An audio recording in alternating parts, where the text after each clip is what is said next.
Olá, aluna. Olá, aluno. Seja bem-vindo a mais uma aula de física aqui pela TV Educação e também pela plataforma Gonçalves Dias.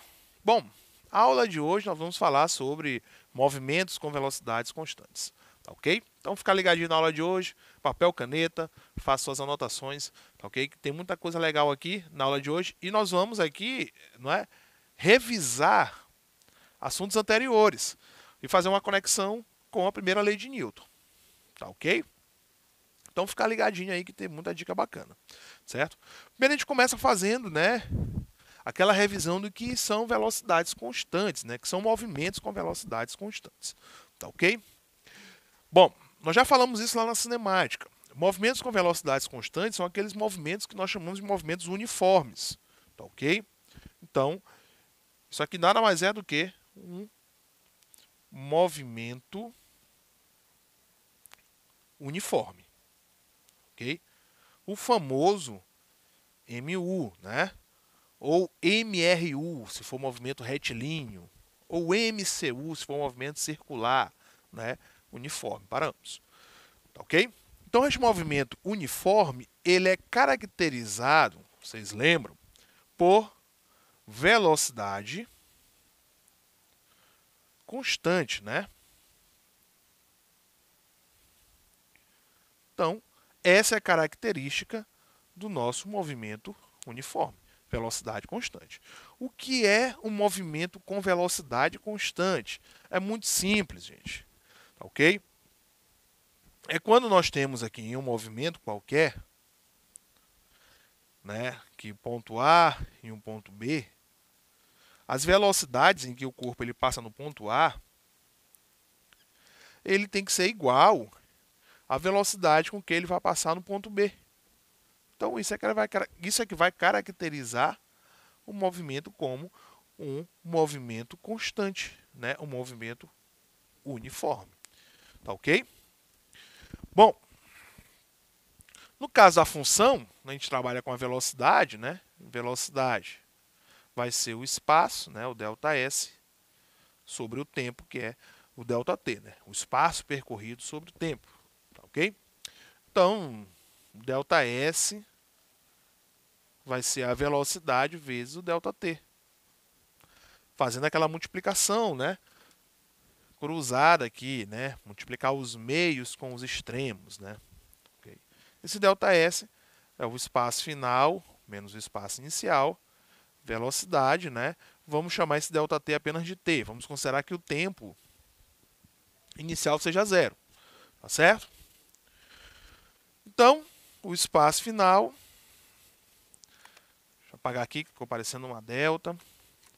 Então, o espaço final é igual ao espaço inicial mais velocidade vezes o tempo. Pronto. Então, esta é a funçãozinha espaço, né, lá do movimento uniforme. Aqui vocês já trabalharam bastante lá no movimento uniforme, fizemos atividades, né, fizemos exercícios sobre isso. Tá ok? E qual é a relação que vai ter isso aqui com a primeira lei? Certo? Lembrando que a primeira lei de Newton é a lei da inércia, né? Lembra da lei da inércia? Ok? Então, aqui nós vamos falar sobre o princípio, né? Fazendo a nossa relação com o princípio da inércia. Pronto. Bom, lá na aula da primeira lei de Newton, nós falamos do exemplo do ônibus, né? O ônibusinho em movimento com aquele pêndulo. Lembra? Desenhei bem ali do outro lado, né? Ó, o ônibus, ok? E um pêndulo aqui, né? No ônibus, pronto. Um corpozinho amarrado aqui numa corda, num fio, no teto do ônibus, tá ok? Bom, quando o movimento do ônibus for um movimento uniforme, certo? Quando o movimento do ônibus é movimento uniforme, é porque ele está se movendo aqui com uma velocidade constante. Ok? Uma velocidade constante. O que acontece com este corpo que está aqui dentro deste ônibus? Ok? Muito simples. Ele também se move com esta mesma velocidade, ó, nesta mesma direção. Certinho? Então nós temos o corpo se movendo com uma velocidade constante e este pêndulozinho aqui também se movendo nesta velocidade. E ele vai embora. Tá certo? Então, nós temos essa relação. Se este corpo ele é contrariado por uma força, ou seja, por algum motivo que seja, ele mude a sua velocidade, certo? Ele mude a sua velocidade, aí nós vamos ter o movimento deste pêndulo, que vai ser diferente do movimento do ônibus. Certo? Vai ser diferente do movimento do ônibus. Isso naquele momento que nós temos a ação da força. Por exemplo, se o ônibus ele para bruscamente, né, o ônibus ele está parando. Mas o pêndulo não, ele vai continuar o seu movimento anterior. Esse é o princípio da inércia. Tá ok? Então nós temos aí os movimentos diferentes. Mas então nós vamos trabalhar com movimentos iguais por enquanto. Tá certo? O foguete. Pronto, vamos lá. Falamos também do exemplo do foguete lá na última aula, né? Então o foguetezinho está viajando, ó. Vou desenhar aquele foguete bem infantil mesmo, é o único que eu sei fazer. Pronto, aqui o foguete. Quando ele está no espaço, ele já não emite mais nada aqui, né? Ele já não tem mais aquela queima daquele combustível. Ok? Ele está viajando apenas na inércia. Está viajando apenas com uma velocidade. Com esta velocidade v. Certo? Então, como é que acontece? Opa, aqui é linha reta. Vamos entender como é que acontece essa situação aqui. Então, nós temos aqui a Terra. Pronto. Então, aqui é a Terra. Certo? Nós vamos desenhar aqui, ó. Essas são as camadas, não é, da atmosfera da Terra. Ok? Então, esse foguete, ó, ele vai sair daqui, da Terra. O desenho, lembrando que não está em escala, tá bom? Então, enquanto ele está aqui ainda, ele está queimando, ó. Né, a turbina está ligada, o motor ligado, está tudo queimando aquele combustível todinho para fazer o foguete subir. Então ele está subindo, certo? Vai chegar um certo ponto em que ele vai parar de queimar. Então, quando ele sair da atmosfera até uma certa altura, então ele vai parar de queimar, certo? Então, no momento que ele para de queimar, ele vai viajar apenas na inércia, ok? Então, ele vai fazer aqui o seguinte, ó, ele vai ganhar velocidade, tá certo? Enquanto ele está queimando, nós temos a aceleração agindo. Essa aceleração agindo vai fazer com que este foguete ele ganhe velocidade. Ele vai subindo, subindo, subindo, certo? Vai liberar partes desse foguete, tá certo? Vai liberando, liberando, vai subindo, queimando. Vai chegar a um certo ponto que ele não precisa mais queimar para poder ele subir. Ele já atingiu uma velocidade em que, a partir daí, ele vai subir apenas a inércia. Ele vai embora. Ok? Então, ele vai subir com uma velocidade v aqui, ó. E esta velocidade vai se manter constante. Ela vai se manter constante até no momento em que ela é tocada por uma força de campo. Né? E essa força de campo vai acelerar, né, este corpo para, né, a superfície de algum planeta ou de alguma estrela e por aí vai. Tá ok? Então, é isso que vai acontecer com este foguete. Entendeu? Então vai ser basicamente isso. Lembrando que um corpo, para ele se mover, certo? Então o corpo, para que ele consiga se mover, ele precisa deixar alguma coisa para trás. certo? Então ele precisa deixar alguma coisa para trás. Nesse caso aqui nós estamos, né, este corpo aqui ele está deixando essa queima, né, desse combustível, ok? Então ele está deixando para trás a queima do combustível para poder ir para frente. Então, quando ele chegar lá em cima, ele não precisa mais queimar esse combustível, mas ele precisa jogar alguma coisa para fora para que ele mantenha o seu eixo. Você já deve ter visto aí em filme, tá certo? Que dentro dessas máquinas, né, desses foguetes, existe alguns locais que tem uma saída, né? Aquela saída é saída de ar mesmo, saída de oxigênio, certo? E essa saída de oxigênio é justamente para que a gente consiga, né, no caso os astronautas, né, os cosmonautas, eles consigam manobrar, né, essas máquinas, certo? E é jogado ar de fato, ou seja, joga-se matéria para fora para poder ele, né, mover para o outro lado. Isso a gente vai ver lá na frente porque que isso acontece. Tá ok? Mas só lembrando que você olha isso em filme, a gente consegue ver em filme, consegue ver aí na TV quando passa essas imagens lá da nossa estação espacial, tá ok? De como é que eles conseguem manobrar isso aí, tá ok? E o exemplo disso aqui é basicamente quando você está num carro. Por exemplo, você entra num carro, o carro está engatado em marcha, você está acelerando, mas coloca no ponto morto, por exemplo, e deixa o carro apenas se mover. Ele vai se mover só na inércia, certo? Ele vai se mover só na inércia. Se a pista ali for plana, ele vai se mover com uma velocidade constante, tá ok? Ele vai parar, por quê? Porque existe a ação de outras forças, que a gente vai falar até um pouquinho lá na frente, como a força de atrito, tá certo? Mas se o ambiente ele fosse um ambiente totalmente liso, não tivesse essas forças de resistências, simplesmente esse corpo iria se mover ali eternamente, tá certo? Neste caso aqui do foguete, aqui a gente não tem essas forças, ou são muito pequenas. Por isso que esse foguete ele vai se mover. É por isso que as missões espaciais, certo? Algumas requerem muito tempo. Por exemplo, para mandar uma sonda para um planeta mais distante, certo? Demora anos e anos ou décadas para poder chegar.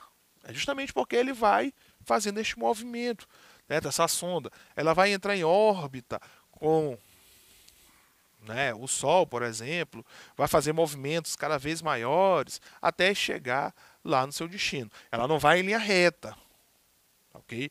Ela não vai mover, não vai, o foguete não vai sair daqui e ir em linha reta até Marte, por exemplo, tá ok? Foi enviado para lá a sonda, né? Lá em Marte tem um carrinho e esse carrinho ele está explorando, né? Lá Marte, tá ok? Ela não foi mandada em linha reta. Ele foi mandado desta forma. Quando saiu, foi desligado os motores e ele foi apenas na inércia, tá certo? Fazendo alguns movimentos circulares, né? Então entra em órbita com a Terra, depois faz órbitas maiores, até chegar, né? Coincidir a órbita do foguete, né? Do ônibus espacial com esse planeta e lá eles se encontrarem. Tá certo? É assim que é enviado esse tipo, né? Esse tipo de veículo. Tá ok? Foi enviado uma para Plutão, certo? Essa foi enviada para Plutão, ela vai demorar muito mais tempo, né? Ou demorou muito mais tempo para chegar. Tá ok? Justamente porque ela vai fazendo esse movimento, mantendo velocidades constantes, até chegar lá. Tá ok? Então, esse princípio da inércia, certo? Ele vai levar em consideração, né, para esse nosso caso aqui, levando em consideração os movimentos com velocidades constantes, certo? Por exemplo, certo? Esse foguete que vai manter uma velocidade depois que nós temos ali, não é a propulsão, a queima, tá certo? Ou o exemplo do carro que eu falei, tá ok? Então, recapitulando aqui a situação, certo? Movimentos com velocidades constantes, movimento uniforme, nós estamos falando, tá ok? Esse movimento uniforme é quando, certo? Falando ainda lá da cinemática, né? Quando nós temos a velocidade que se mantém a mesma para dois pontos. No caso, dois pontos que eu estou pegando aqui é o ponto A e um ponto B qualquer, tá certo? Então, as velocidades elas se mantêm constantes. Esse é o movimento uniforme, tá ok? Como é com velocidade, certo? A função que nós trabalhamos é a função espaço, né? Espaço final, espaço inicial, mas velocidade vezes tempo. Isso vem lá da cinemática. Preste atenção. Aqui nós não temos a ação de uma aceleração, certo? A aceleração aqui, ela é nula. Ela é igual a zero, tá ok? Não tem a ação da aceleração. E também nós não temos a ação de uma força. Ela não é levada em consideração, tá ok? Não age força aqui para poder mudar essa velocidade. Vamos supor, por exemplo, uma bola. Então você vai rolar uma bola com velocidades constantes, certo? Mas hora ou outra você vai chutar essa bola, ok? Se você está chutando essa bola, você está aplicando força. E esta força vai mudar a velocidade dessa bola, tá ok? Então nós não estamos trabalhando com a ação dessas forças. Seja uma força de contato, você chutar a bola, certo? Ou seja uma força de campo qualquer. Simplesmente nós temos um movimento uniforme livre da ação de forças, certo? Podemos até colocar aqui, ó, o movimento uniforme, ele é um movimento livre da ação de forças. Quando a gente fala livre da ação de forças, gente, não quer dizer que não exista nenhuma força agindo. Tem que ter cuidado com essas afirmações. Quando a gente diz que ele é livre da ação de forças, quer dizer que todas as forças que agem sobre esse corpo, elas se anulam, tá certo? Todas as forças que agem sobre esse corpo, elas se anulam, tá ok? Então, quando a gente diz que ele é livre da ação de forças, a gente pode até complementar que ele é livre, né, da ação de forças, só que são essas forças que estão sobrando, que não estão se anulando, tá certo? Então, quando ele diz que ele é livre da ação de forças, quer dizer que todas as forças que estão agindo sobre esse corpo estão se anulando. Então, o movimento, ele é dito um movimento uniforme. Isso é, se o corpo estiver em movimento para esse referencial. Tá ok? Porque o corpo ele pode estar em repouso. Certo? Então, ele pode estar em repouso. Ele também, estando em repouso, ele também pode ser livre da ação de forças, né? As forças que estão aí sobre esse corpo estão se anulando, tá certo? Então o movimento uniforme ele fala sobre isso, ok? Então ele é livre da ação de forças, quer dizer que as forças que agem sobre ele se anulam, a aceleração que age sobre esse corpo não existe, a aceleração é nula, é igual a zero, tá certo? A velocidade entre os pontos ela se mantém constante, ela se mantém a mesma, ela não muda, tá certo? E o que isso tem a ver com o princípio da inércia, com a primeira lei de Newton, certo? Também é bem simples, tá certo? Nós temos aqui o foguete, por exemplo. Então esse foguete, quando ele já chegou ali no movimento inerte dele, tá certo? A velocidade é constante. Por quê? Não tem força, ele não queima mais combustível, tá ok? Ele é livre da ação das forças que aqui estão, certo? As forças que estão agindo sobre ele se anulam, tá ok? Então ele já está ali caminhando, né, com essa velocidade constante, já livre da ação dessas forças. É o que acontece, certo? Livre da ação de força. É o que acontece também no trem. Né? O trem bala, por exemplo, o trem que flutua também, né? Ele vai chegar a um certo momento em que a velocidade dele vai agir constantemente, certo? Velocidade constante, ou seja, livre da ação de forças, certo? Então as forças elas estão ali se anulando, tá certo? A aceleração renula naquele ponto, tá ok? Então ele já está ali praticamente só na inércia do movimento inicial, certo? Então é desta forma que funciona. Então, com toda essa situação, certo? Com todos esses exemplos, nós finalizamos a aula de hoje por aqui, tá certo? Eu espero que você tenha feito as anotações. Se restou alguma dúvida, você pode assistir essa aula novamente lá na plataforma Gonçalves Dias ou procurar aí nos livros, tá certo? Até a próxima. Tchau.